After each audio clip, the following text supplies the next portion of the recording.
Bismillahirrahmanirrahim. It's Dathlan again with the 8th vlog in our series of vlogs for Indonesian learners of English.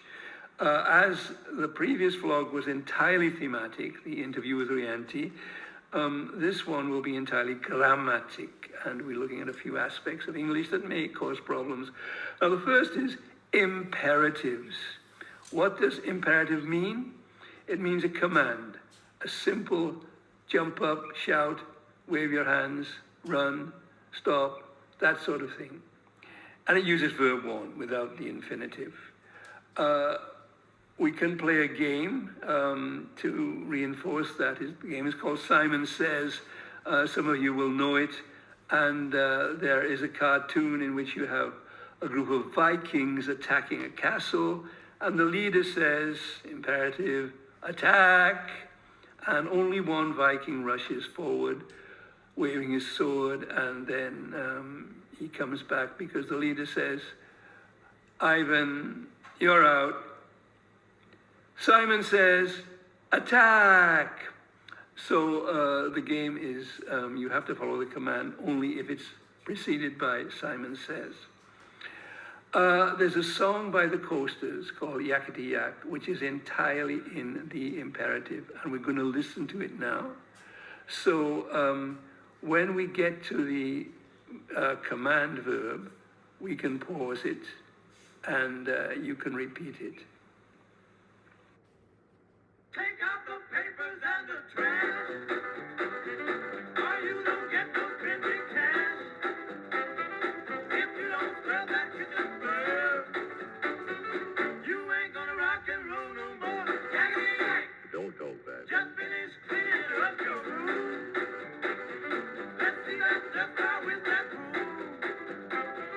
Get all that garbage outside, or you don't go out Friday night. Yakety yak! Don't go back. You just put on your coat and hat and walk yourself to the laundromat. And when you finish doing that, bring in the dog and put out the cat. Yakety yak! Don't go back.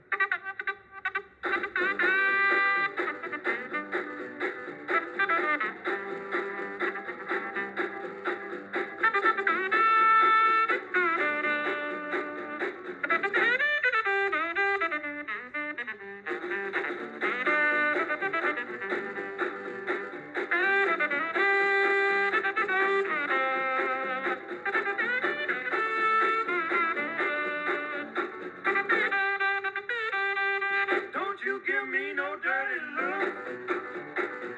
Your father filthy knows what cooks.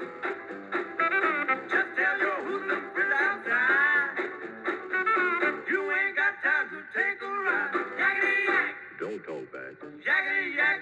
Yakety yak! Yakety yak! Yakety yak! Yakety yak! Yakety yak! Right, okay, so now we'll continue with another aspect of English grammar which does cause confusion. It's called conditionals, the conditionals. These are structures which explain what will happen, what may happen, what did happen or didn't happen in certain circumstances. And we divide them into 3. So the first conditional, here's an example. If she studies hard, she'll pass her exams. Now you see that is divided into 2 clauses. That sentence is divided into an if clause, if she studies hard, and a main clause, she'll pass her exams. She'll being, of course, a contraction of she will. Now, if she studies, which tense is that? Yes, you're right, it's the present simple tense with S. She'll pass her exams. Which tense is that in? Yes, it's the future with will. So that is the structure of the first conditional, and that is a very common construction. You'll hear that all the time. Now we move on to the second conditional. This expresses a situation that is unlikely to happen. There was an old song. If I ruled the world, every day would be the first day of spring. Now, it's not likely that I will rule the world. And so it's not likely that every day will be the first day of spring. If I won the lottery, I would buy all of you a pizza. It is not likely that I will win the lottery. So let's examine the structure again. Yeah? If I ruled the world, if clause, every day would be the first day of spring. Now the if clause is in, yes, the past simple tense. If I ruled. The main clause is in a construction using would. You use would, it's the past of will, plus verb 1 infinitive. So every day would be the first day of spring. Now, let's move on to the third conditional.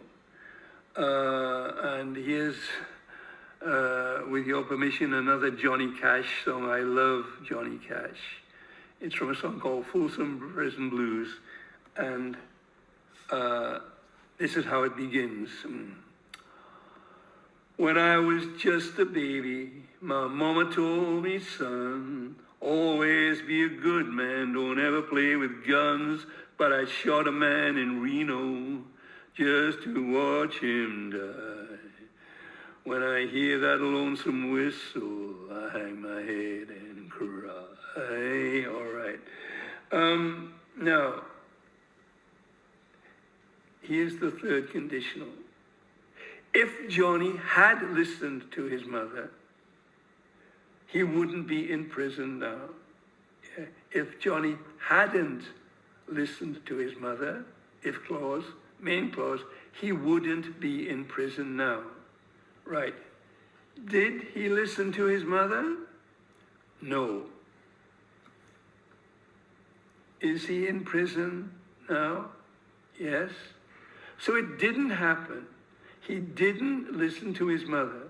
The third conditional expresses a situation where it didn't happen, something did not happen, often used as an expression of regret, of sorrow. So there are the three conditionals. Now we're going to move on to the modals, another complicated area. Modal verbs. Now, these express the following: ability or inability, its opposite; possibility or lack of possibility; permission or lack of permission; obligation; command in certain circumstances; and prohibition, you can't do it. They always use, they're always followed by verb 1, yeah? Before we get into that, I want to go back to talk about some aspects of pronunciation. In Southern English, we talk about RP, or received pronunciation, RP. It used to be called the Queen's English. And this is the normal, considered the normal standard pronunciation. For example, the word can, yeah? So I can do it. It's squeezed to I can do it. I can do it. I can do it. In the north of England, we tend to stretch the A and make it longer. So I can do it. I can do it. I can do it. I can do it. And Americans will say, you will hear, I can do it. I can do it. More like a E, that sound. I love Liverpool. I love talking about Liverpool.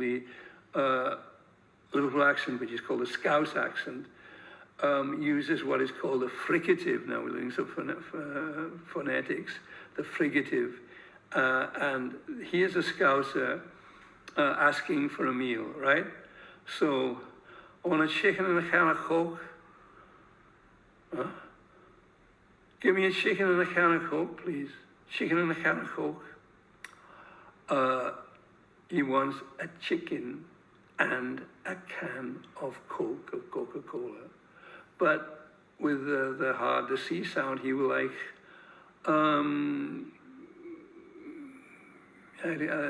use it like he's got bronchitis, which is the Scouse accent. So a can of Coke, and it's called fricative. Just a little bit of trivia about Liverpool. All right. Now here's an example of the use of the modal. She can speak Indonesian, but she can't speak Javanese. She can speak Indonesian. We wouldn't say she can speak Indonesian, but she can't speak Japanese. She can speak Indonesian, but she can't speak Javanese. And maybe a question whether can she speak Indonesian? Another example, I couldn't climb that hill, it was too high, right? So now we're talking about ability, one of the areas in which we use the modals. The next subsection, permission or lack of permission. In the zoo, you may feed the penguins, but you may not feed the Komodos.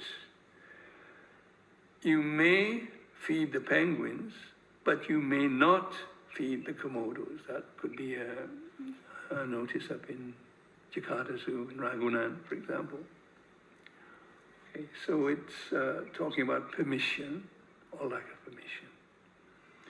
The next section is obligation. Ought to, ought not to, should, shouldn't, need, needn't. For example, you ought to wear a mask now that COVID seems to have broken out again. He should research the interviewee on the internet before he interviews her. Oh, we needn't hurry. That program always starts late. So you've had ought to, should, needn't. Examples of the modal of obligation. We can make it stronger. So expressing command, strong obligation, strong prohibition. Everyone entering the stadium must have a ticket. Holmes, Sherlock Holmes.